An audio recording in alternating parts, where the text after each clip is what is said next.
Tyler, good to see you, by the way. Good to see you. I, I don't think so. I think the Fed's objective was to try to destroy available jobs before destroying real jobs. I think we're getting a bit of both. We're watching it, but we still have 10.7 million job openings in the JOLTS report yesterday.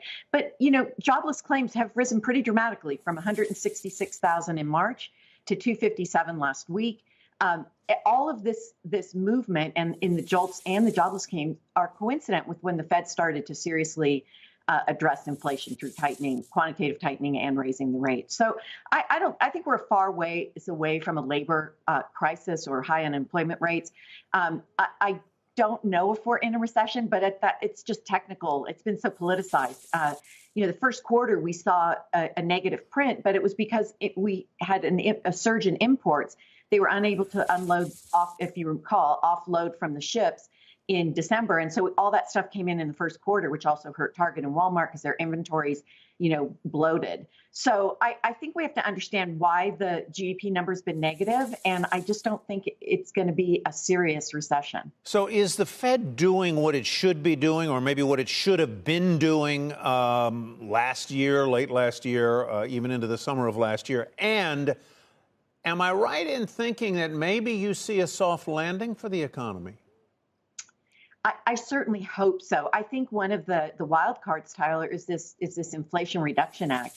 I find the hubris in that title to be amusing, but the offsets that are in that bill don't kick in until 2026. By that I mean the drug pricing portion of it, and so you're going to get all this spending again, and that's what really sparked inflation in the last round. It was the American Rescue Plan, and then you had a Fed that sat on their hands and for way too long. So yes, I think their tightening financial conditions have gotten a lot tighter.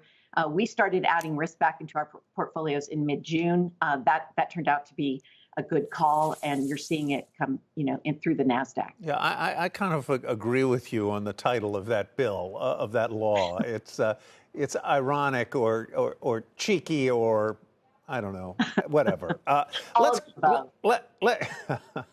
word I was thinking of isn't one I would want to use here publicly. But at any rate, you seem to like cloud stocks, and who can not like defense stocks in a world that seems to be bristling with malevolence and malice towards one another?